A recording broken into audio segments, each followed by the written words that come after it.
different application requires different type of oils and fats. So that's how we design the oils and fats to suit the application. So in dough making, you know, for loaf bun, for example, for any kind of bread, so the shortening or the fats weaken the dough by weakening its gluten network. So we know we get the gluten from the flour. Okay, so shortening is a 100% texturized fat used in dough making. So the word shortening is actually comes from the way it shortens the system, the gluten development during the dough making. So that lead to the tender and softer bread or buns. Okay, so that's interesting. So about shortening, right? Because when you say shortening power, normally what we hear is that different types of products require different shortening power. So if, for example, you talk about flaky pies, you would need more shortening power compared to bread, for example. Is that true? Yep. It's actually a different type of bread, pastries or whatnot. Also, sometimes require different, you know, properties of the shortening itself. Yeah. In that case, how would you then differ or cause difference in shortening power? Is it by just changing the different types of oils and fats that you use to get those different shortening power? Yep. That's the beauty when we talk about the vegetable oils and fats. With different type of oils and fats available around the world, we can actually design and blend a few types of oils according to their properties to get our targeted a product that suit the application of each baked goods. Would you have any comments on that, Roger? I'm looking at you now. Shortening power. Yes, you must remember that we basically get two different kinds of, fats or oils. We got oil, which is liquid, and shortening, which is solid. So both of these produce different effects when we are baking. And I can give you an example of this. If you're making muffins and you use a soft margarine that you cream lightly and you make your muffins batter, you will end up with a more cake-like muffin. Whereas if you use oil in the mix, it will also work, but you can't trap the air that you would do in margarines or a shortening. As a result, the muffins will be more dense, but they'll still be nice and moist. So definitely the shortening, the amount of shortening and the type of shortening, or the type of fat or shortening that you use would definitely play a role in your end product. Yeah, I think what you pointed out there is interesting, Roger. So you touch about cake batter, and it's sort of like whipping cream where you need to trap the air inside it to make it more fluffy. So how does oils and fats play a role in that? Because it's slightly different than how it shortens the gluten network. So how does it do that? It's mainly through the principle that a solid fat will allow air to be trapped in the fat, whereas an oil will not. So the fat, for instance, with the air that's trapped in, you can use that to your benefit because the air will expand during the baking process, and that helps your product rise. The oil, if you were to use oil, you don't get that benefit. So you might end up with a product that starts to collapse slightly when you're using the wrong fat. So in this example that I'm talking about, probably an oil or a very soft fat, you might get the product collapsing and what we term oiling out. So being able to trap the air in the fat is a big bonus.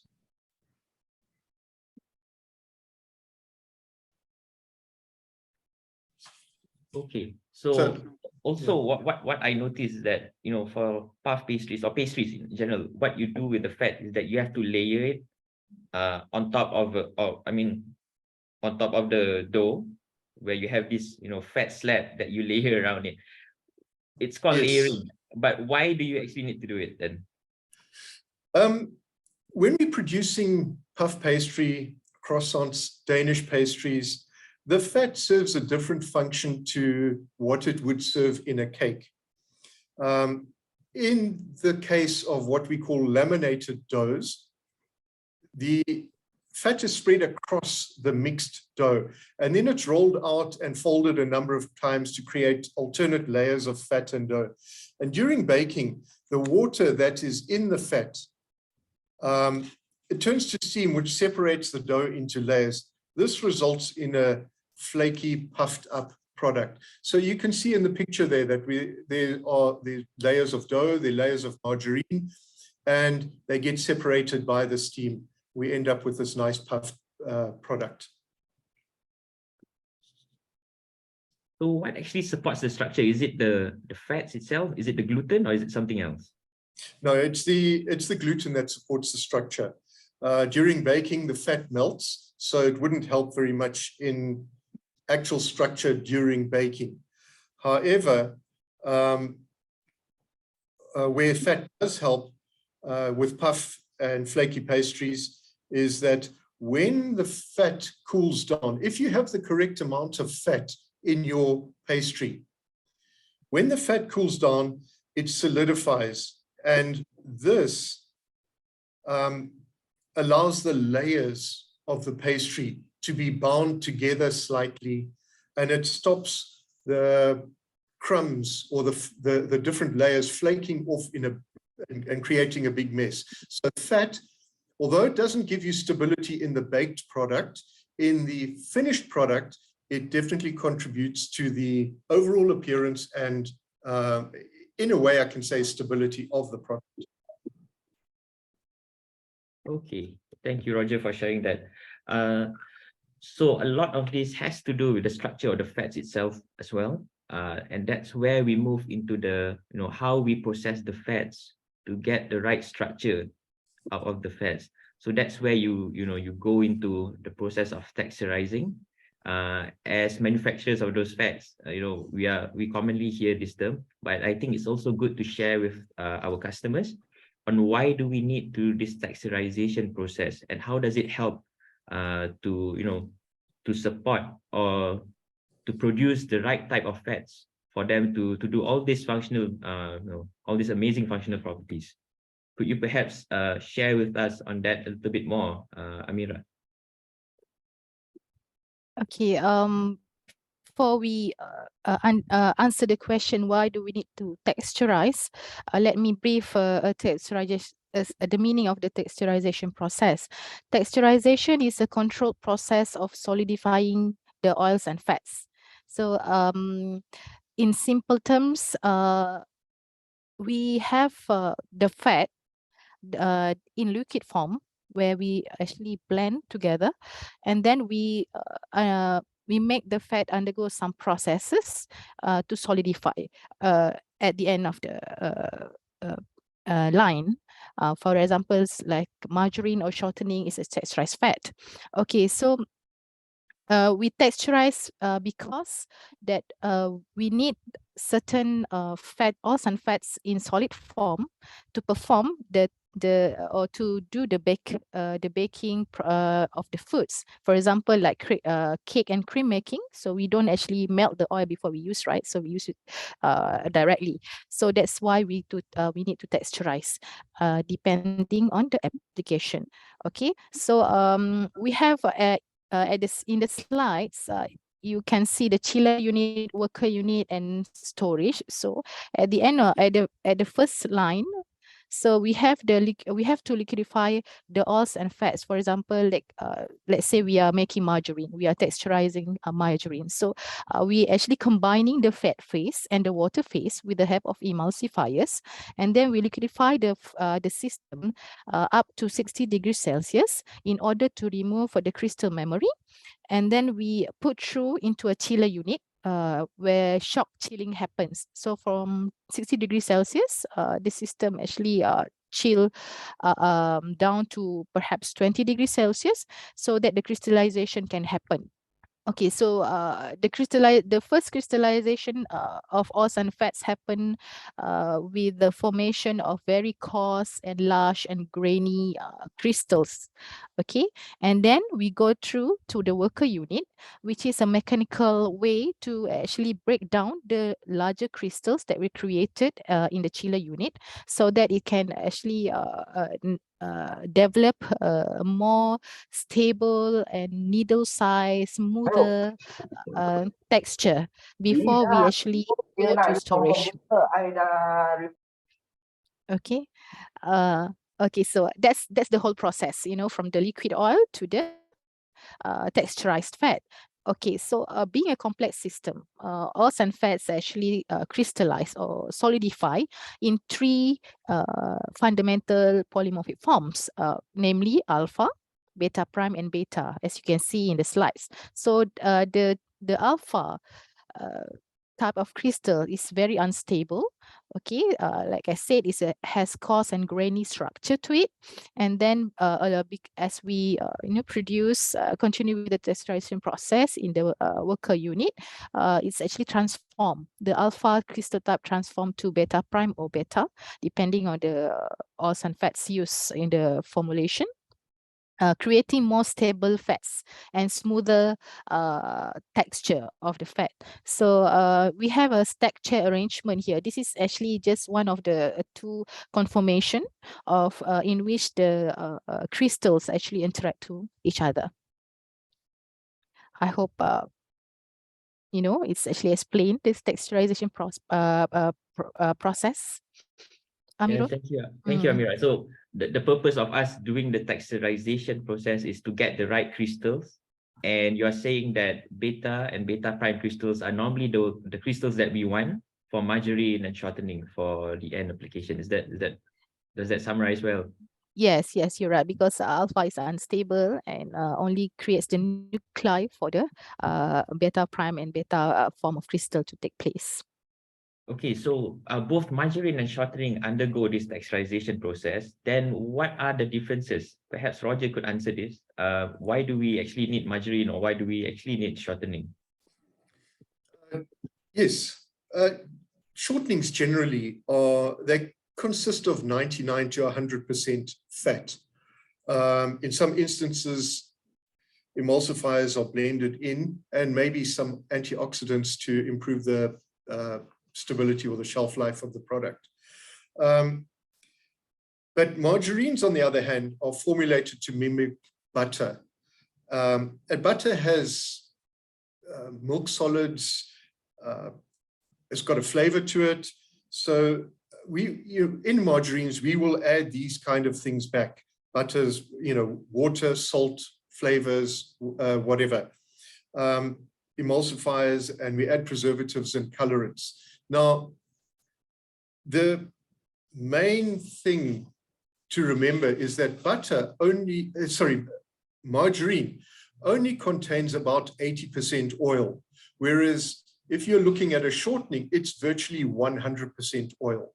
And to illustrate that, there's a little picture on the side there with what was 500 grams of shortening that was melted and put into a beaker, and 500 grams of margarine, which was put into a beaker. And the margarine, you can see, has separated into different layers. There's water at the bottom, the fat is at the top, and right at the bottom, there's some other solids that were added, whether they are milk powders, solids from the milk powder, I'm not 100% sure, but it's separated out, and it shows you that the amount of fat, if you add a kilo of margarine, is not the same as the amount of fat if you're using a kilo of shortening. So margarines and shortenings, although they're based on the same fats, generally, they don't contain the same amount of fat. So in margarines, we can use, we can use the margarines for various applications, but if you get to using a margarine that's got high water content, you're going to get excessive splattering and possibly the fat burning you while you're trying to fry something. So generally, what I would do is don't change your recipe if you don't have to. And if you do have to, be careful. Thank you, Roger. So I think you have touched also on why, what's the reason of using margarine or shortening and how it differs from one another. And it's not easy to switch one-to-one. If let's say you want to, change margarine with shortening. Maybe Amirah, you would you also have some comments on that?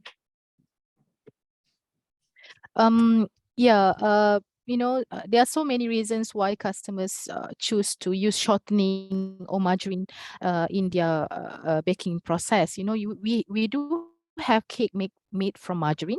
We also do have cake made from shortening or Crisco, once famous traditional cake, yellow cake. So because of the water content in margarine is actually have a higher water activity as compared to shortening. So it have shorter shelf life, but it's cheaper because of the incorporation of the water that take place, the fat composition. But then if you want to actually change your recipe, like Roger said, sounds like a threat to me. Be careful, because if you are replacing margarine with shortening, you must take into account the water content that actually helps to moist the baked goods that comes from margarine. You must replace, with either milk or perhaps eggs. You have to adjust the recipe accordingly. Yeah. Okay, a word of caution from both Amirah and Roger. Thank you so much. Before we move on to the next topic, which is about selecting the different types of oils and fats and the different fractions and how we could combine them for different applications, I think there's one question from the audience. This is regarding the gluten. Back to our, how fats shorten the gluten network. And the question is on why do we actually need to loosen up the gluten?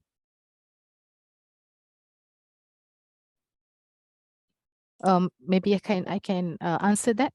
Okay, so when we talk about gluten network, it actually depends on the end texture that we want. Let us compare of bread and also pretzel. We know the pretzel have a higher degree of chewiness, so it actually comes from the gluten network. So if we want the product to be more chewy, so we add we reduce the fat content. But if we want to the bread the bun is much to be much softer, we add in more fats. So it depends on the end texture that we want, because the gluten when combined with water, it can develop a really chewy complex system that gives the texture, whether it's chewy or softer. Am I answering your question? Or Roger, if you want to add? Yeah. Basically, what I would add is that when we're baking, flour is what we mainly use, and gluten forms from the protein in the flour. Okay. Now, if we want to stop that formation, the easiest way and most effective way is to not introduce any liquid into the mix before we have added the fat. Because what the fat does, if you add the fat into the flour, you end up coating every little, a lot of the flour particles with fat, and water doesn't penetrate into that flour particle. As a result, the glutenin and gliadin, which are naturally in the flour, do not blend together with water to form gluten. Now remember, gluten, if you've ever worked with flour, it's the sticky part, Yeah. the sticky gummy part of the flour when you add water to it.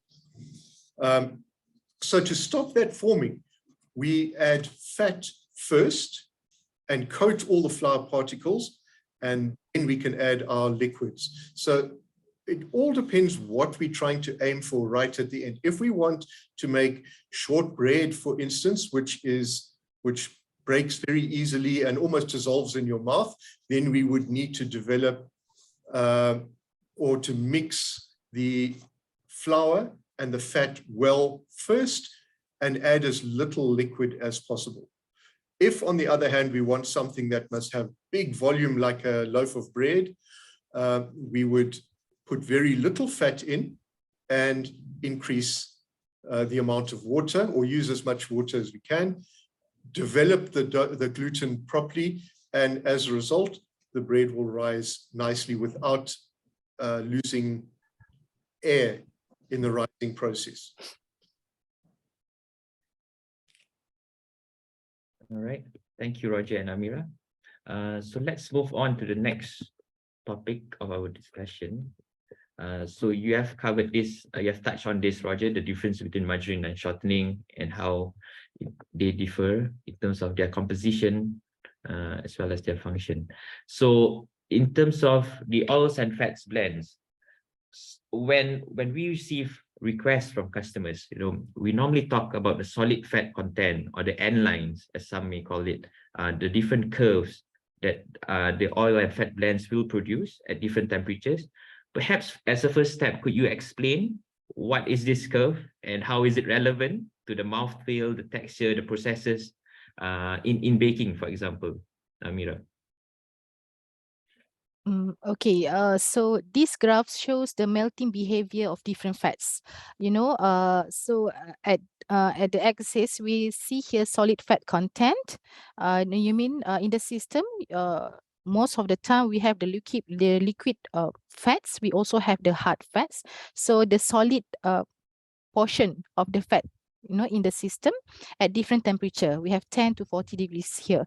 So there are dough fat, butter, cream fat, coating fat, laminating fat, and cocoa butter. So you must be wondering why, they must have different melting behavior, because it actually depends on the eating qualities of each that can be differ. Okay, for example, I think let's focus on solid fat content at 25 degrees Celsius, because this is actually our ambient temperature in which we work on the fat.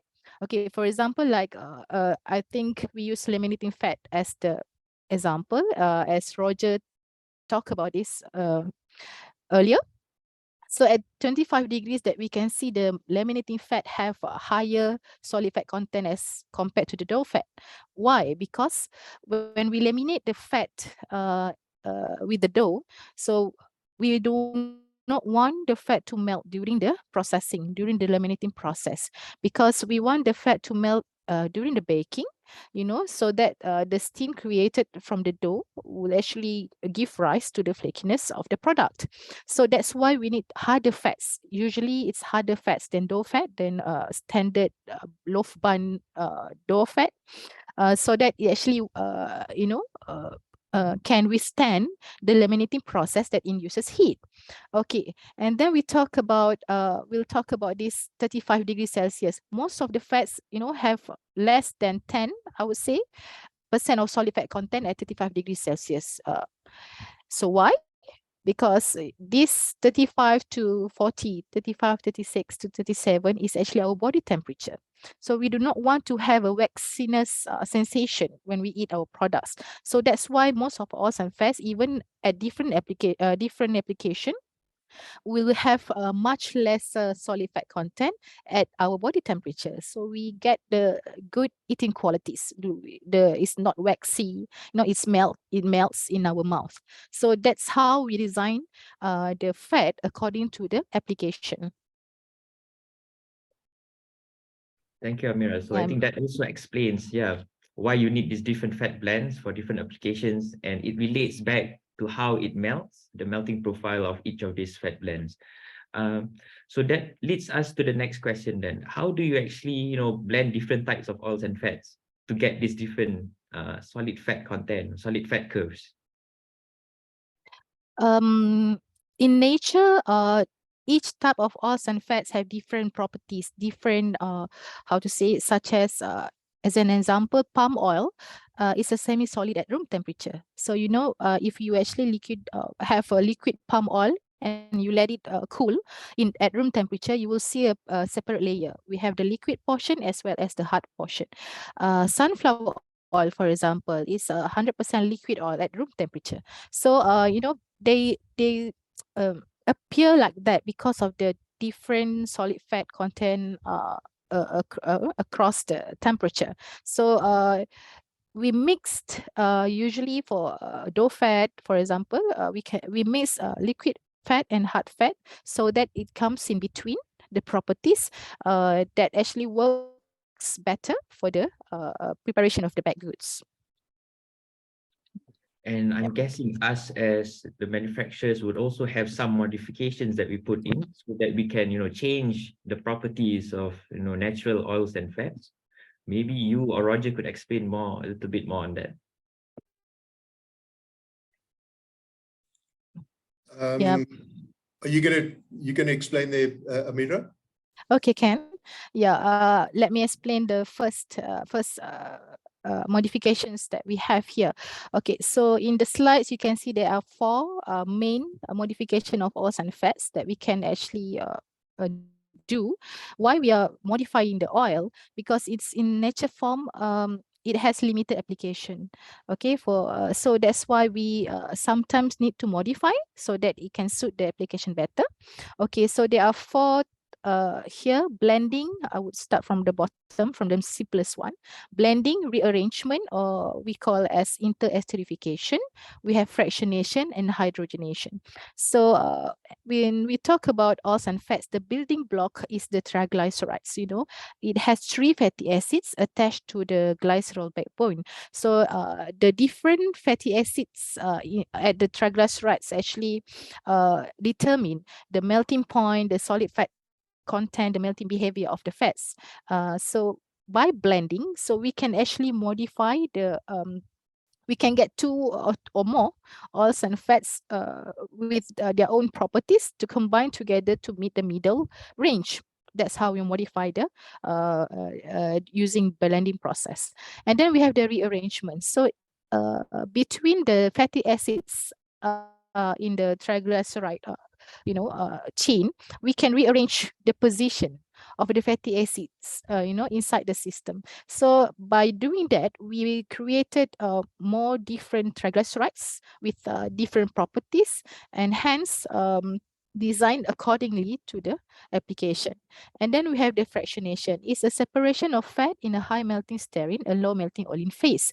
So we just, as I said before, we have palm oil, which is semi-solid. So it has liquid portion in it and also hard portion. So we actually use fractionation to separate those two. So we can have the liquid portion as cooking oil, for example, and the hard portion for the hard stock for margarine making, for example.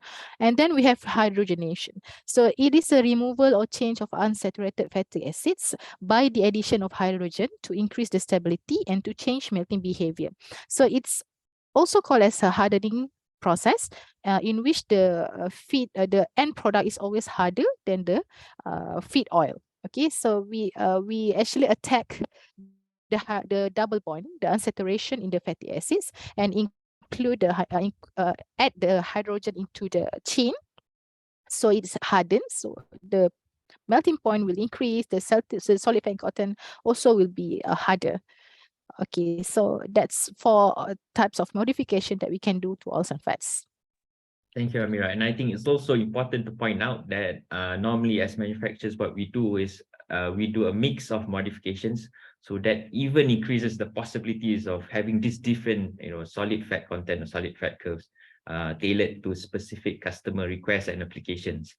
So I don't think we have time to go through the whole modification process, but let's probably explain a little bit on the fractionation process of palm oil, because I think that's simpler, and also it's equally important in terms of getting these different melting profiles from just one source of oil, palm oil.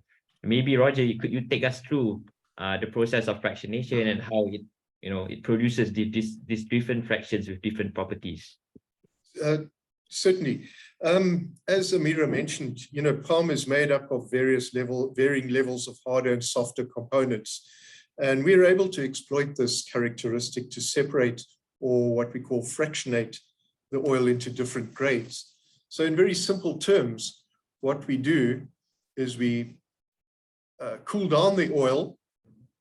The harder components solidify first, and we're able to filter those out. What remains behind in the sieve is the hard component. What goes through is the soft component. Hard component we refer to as stearine, and the soft component we refer to as oleine.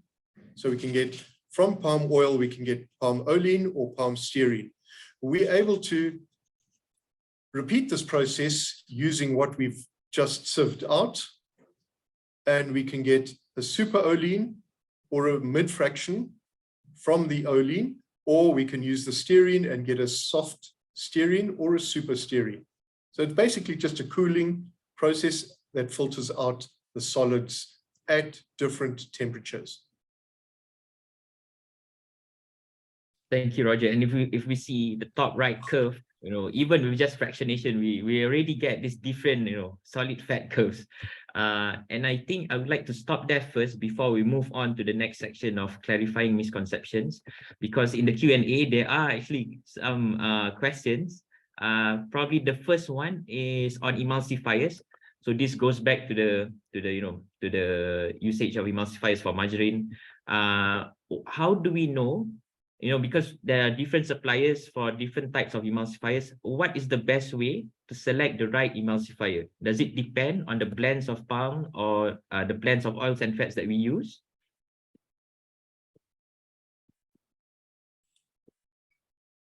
Okay, I'll answer that. There are various types of emulsifiers serve various functions in oils and fats.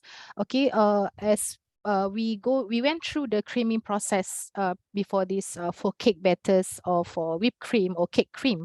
Fat actually can volumize the cream, when we beat the sugar and fat together. But with the help of emulsifier, it can help to maximize the volume that we can get from the creaming process. So that's for cake, for cream. And then we have emulsifier for to soften the texture of loaf bun. So we have a different type of emulsifier that serve different functions. So the best way is actually to consult with emulsifier supplier, as they are the experts. But generally different components derived from usually the palm oil itself that creates the emulsifiers have different purpose. Yeah. Thank you, Amirah. Does that answer the question? I hope. Yeah. I have another question, and this is related to the solid fat content curve. What type of oils, does the solid fat of a specific type of oil determine what type of application it's being used for? Yes, it is.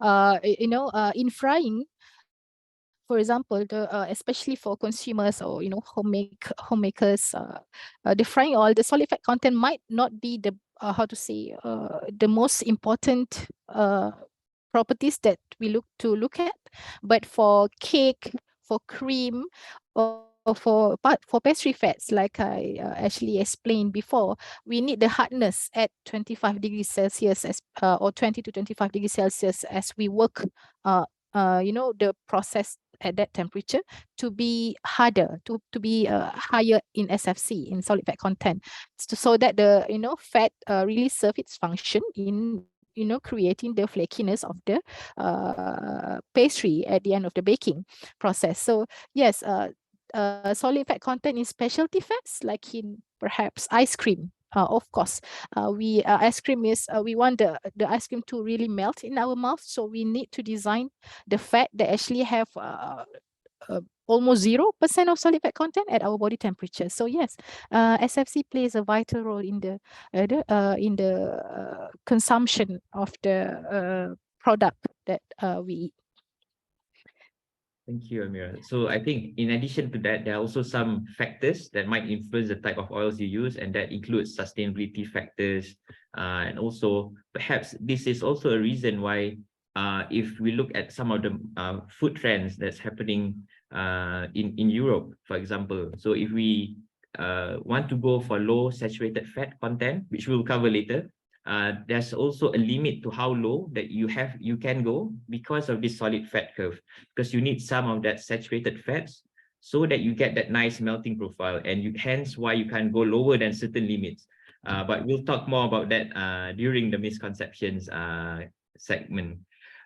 There's also one more question, which is on how do you ensure, or how do you find out this different solid fat content for the different oil blends that you make? We have a method to actually determine the solid fat contents. We use an instrument called nuclear NMR, nuclear magnetic resonance. So it's actually have how to say, a reference in which they calculate the solid fat content in the oil system. So basically, we liquidify the oil, and then we actually cool it down at different temperature for half an hour, and then we read the put it in the NMR, the machine, and it will actually tells you the solid fat content of the fat. Yep. And again, I would like to add another point. So internally, we have also, because through the history of making all these blends and analyzing all these blends with the different solid fat curves, we have also made internally some calculations where we can predict the type of solid fat content if you get some different oils and fat blends. So that actually helps us to do many experiments in the lab and focus on only the certain to confirm the results that we get from the prediction that we have made using machine learning and our software. There's one more question on partial hydrogenation, but I would like to move on to the next segment first, because we'll talk about hydrogenation. So hopefully the question is being answered in the next segment. So let's move on to so common misconceptions. So normally we hear about palm oil being high in saturated fatty acids, and having said that, it's unhealthy. So is that true? Maybe first we could clarify the differences between saturated and unsaturated fatty acids, and then go into the health benefits or disadvantages of that.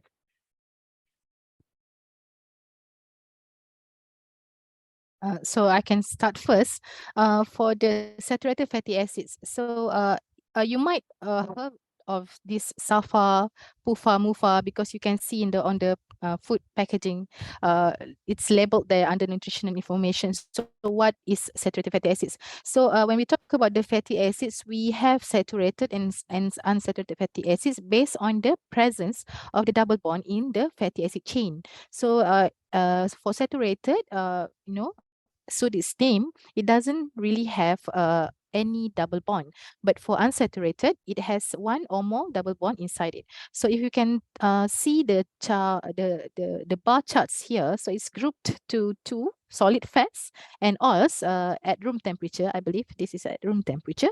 So we can see that palm oil here have a mixture of half and half of saturated fatty acids as compared to unsaturated fatty acids.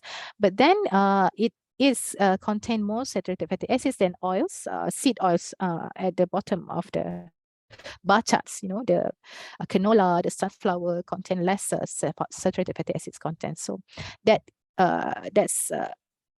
is actually in nature, naturally. I mean, inside the oils at different type. Yep. I hope it explains the difference between saturated and unsaturated, Amirah. Yes, it does. Yeah, So they, how they does that more. relate then to the health, misconception that we keep hearing about, SAFA being unhealthy, or is that true? Yep. Okay. When we talk about sulfur, saturated fatty acids not only comes from vegetable oils, it comes also in animal fats because it's actually an important nutrient to us. So the roles of sulfur, as you can see in the slides, there are 5 major roles. First is constitute at least 50% of cell membranes required for the cell stiffness and integrity. It lowers the marker of coronary heart disease, lipoprotein A, requires for calcium incorporation as well as proper utilization of essential fatty acids, especially the fat-soluble ones, and it protects liver from alcohol and toxins. So when we talk about sulfur, it's always associates to the coronary heart disease.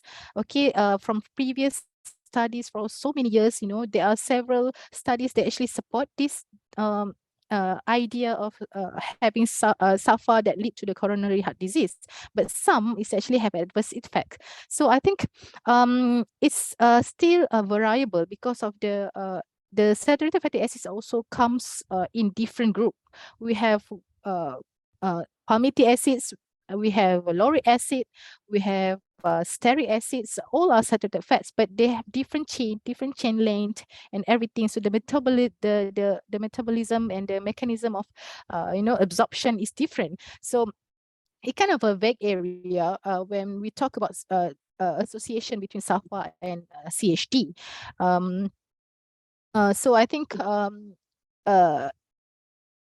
saying that palm oil are unhealthy because of the sulfur level is not like really proven. Yep. So I think the point that you want to make there is that, it has to be a balanced diet. I mean, you can't be eating something with, yeah, you have to be mindful of what you eat, basically. It has to be a Yes. balance, because sometimes you need the sulfur for the functional properties of that oils and fats, but sometimes you would, don't want to have all these bad health impacts associated with sulfur. Yeah. There are other causes of heart disease also. And in the food that we actually eat, it's not only contain oils and fats, it contains starches, it contains sugar, which is actually more harmful to our fat is we take it in excess. So it's the same thing with sulfur.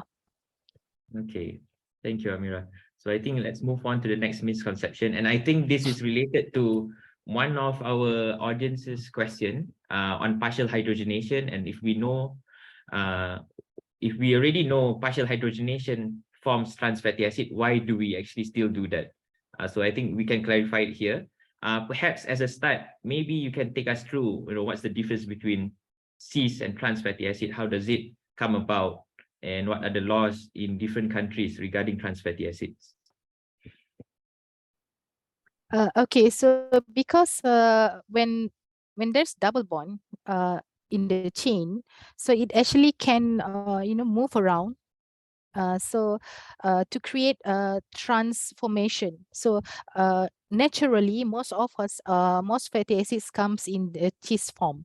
Okay, but when we introduce heat or some other catalyst, in the system, is actually can transform to trans position isomer. So bear in mind they are the same compound, the same fatty acids. It's just the position of the hydrogen actually makes up the cis and the trans. So the cis and trans actually comes from Latin word.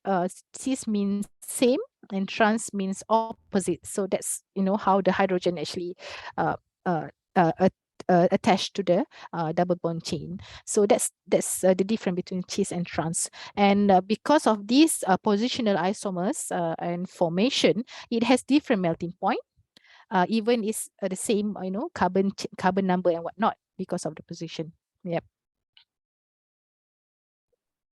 Okay, and we now know that partial hydrogenation is the cause of this artificial formation of trans fatty acid. Do we actually do them now for food? Yeah, maybe I can answer the question why we partially hydrogenate the oil if we know the trans actually bad for our health. Yeah. because for certain oils, especially for seed oil, if we go for fully hydrogenation, the melting point can be up to 65 degrees Celsius. So it's not easy to incorporate such high melting point fats into the fat formulation for our products like margarine and shortening, because it's really hard, and it can make the margarine goes brittle because of the hardness. So and then the trans fatty acids also somehow modify the flavor of the baked goods, like in donuts.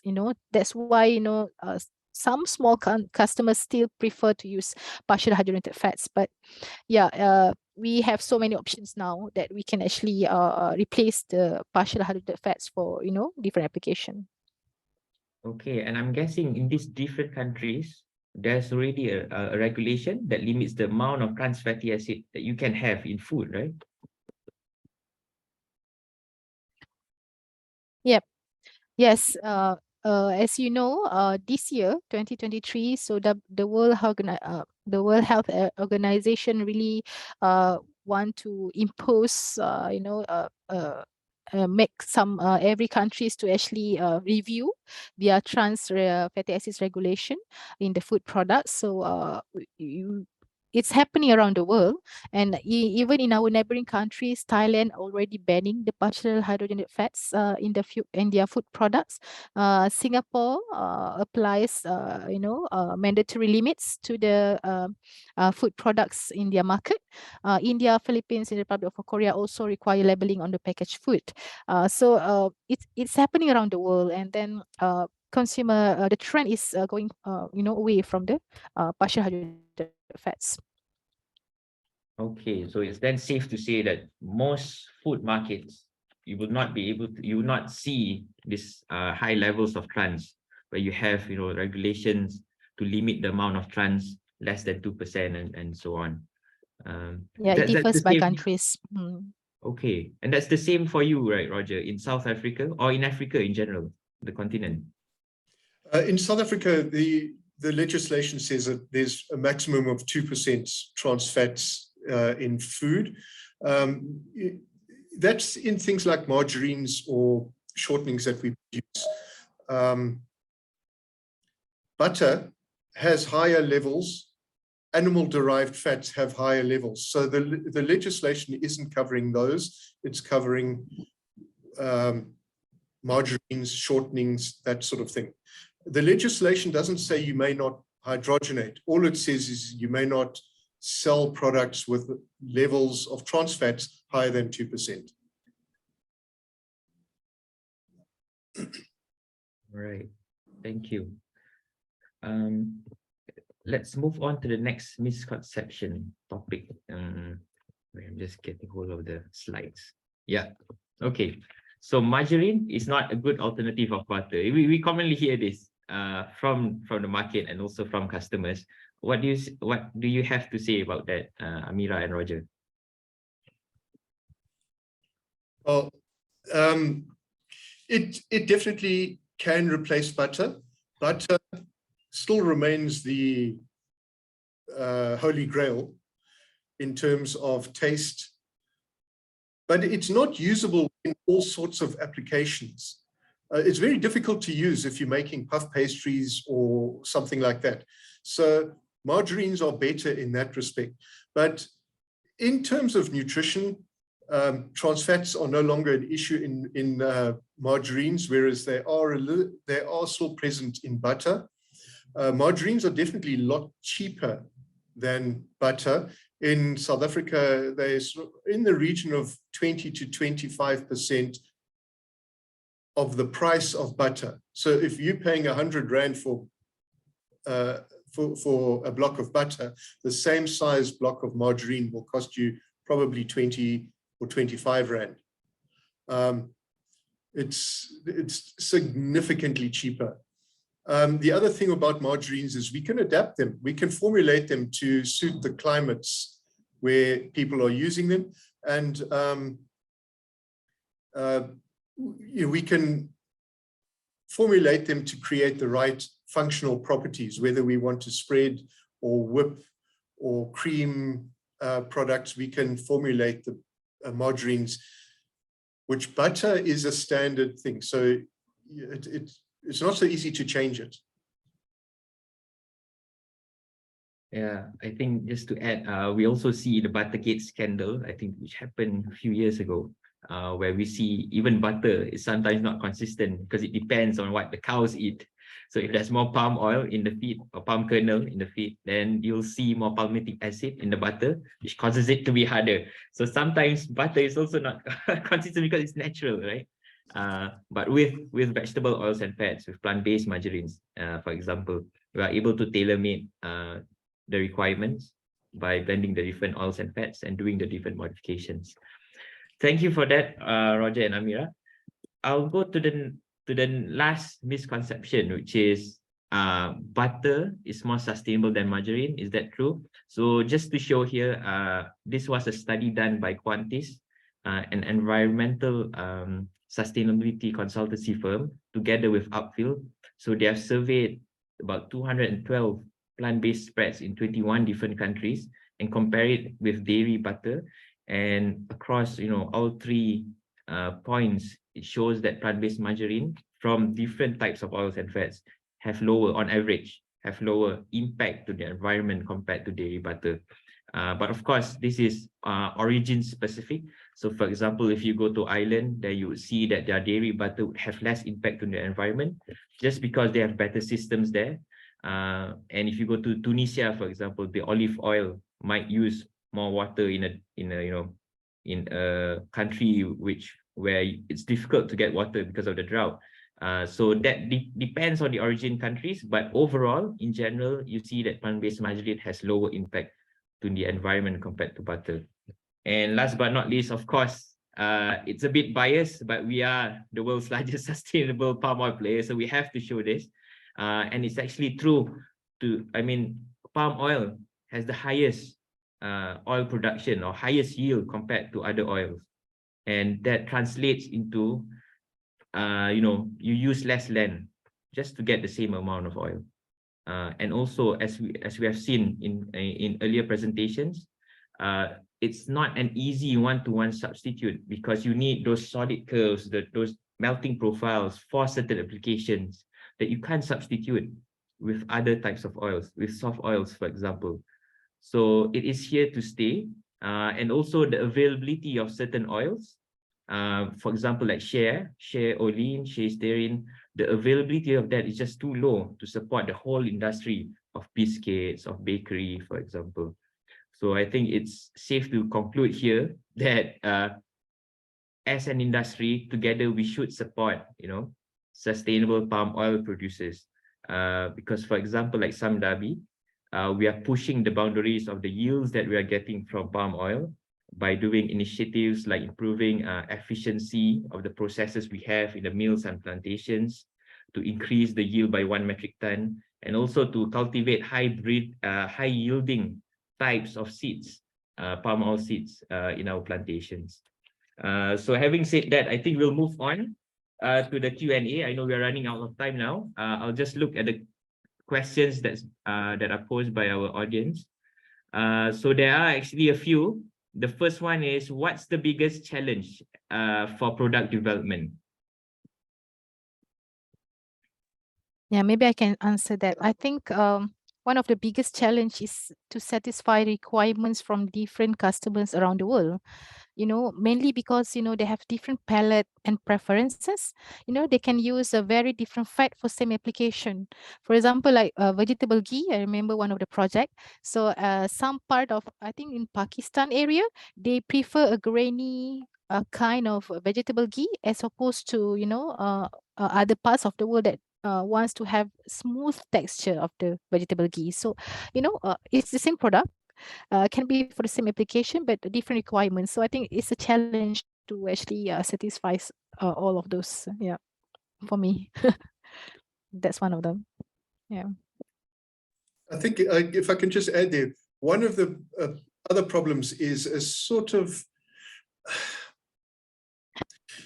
it's an opposing requirement. For instance, they want to reduce saturated fats in a puff pastry, but it's the saturated fat which is the thing that gives you the good eating quality, the good lift. So reducing some of these things for health reasons or for just because there's general pressure on them, for labeling reasons maybe, reducing some of these things has a negative effect on your product, but it's the balance, being able to balance the negative effect with the customer's expectations. That is a very difficult thing in product development. Yeah. Okay, thank you. I think we have room for one more question. So the next question is on comparing butter and margarine. Do they have the same production process and solid fat content? Because margarine has a more waxy mouthfeel compared to butter. The process, it's, you know, the thing is with butter is it's a natural fat. And the only way you can really play with that is to either reduce the amount of moisture in and the amount of salt, but those are generally they're legal requirements. There must be certain minimum levels or certain maximum levels in the butter. Now, when it comes to margarine, I mentioned in the slides earlier that we're able to tailor the margarines for the specific climates or the environments where people are using the margarines. For instance, in Europe, where it's generally cooler, you would have a margarine with more softer components in it. Whereas if you are working in the Congo, on the equator, where it's always hot, the margarines there are formulated to cater to this kind of temperatures. So if you were to take a Congo margarine to Europe, it would have a very waxy mouthfeel, and you would need to get it to a much higher temperature to get a satisfactory use out of it. So definitely with margarines, we can tailor them. It's just a matter of whether you're using the right one for the environment that you're in. Okay, thank you, Roger. I think we're just past the hour mark. I would like to say thank you to the panelists, Amirah and Roger, and also thank you to the audience for joining us today and for your participation. We hope we have learned something new and useful that you can either apply in your own products or for your baking. We will share any upcoming webinar series via your email, via the email list. If you're interested in learning more about the products that we offer, please feel free to contact our sales team. So the email address for respective regions are here. You can also find contact information on our website. Once again, thank you very much for your time and attention. We hope you have a great day, and until the next webinar, which we'll post online and also via your email. Thank you very much. Yeah, thank Thank you. you. Thank you, everybody.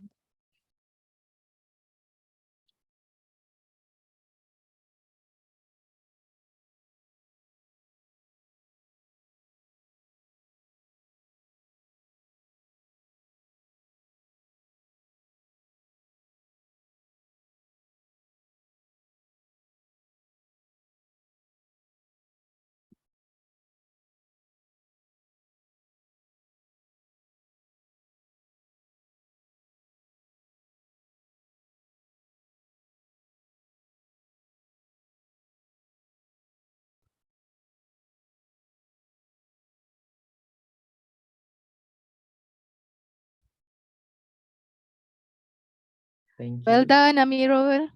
Well I done, think Roger. some of Roger them, already left. yeah, some of them are still here. Shall Okay. we move out and go through teams? Yeah, okay. Yeah, okay, see you. See Thank you. you. Bye.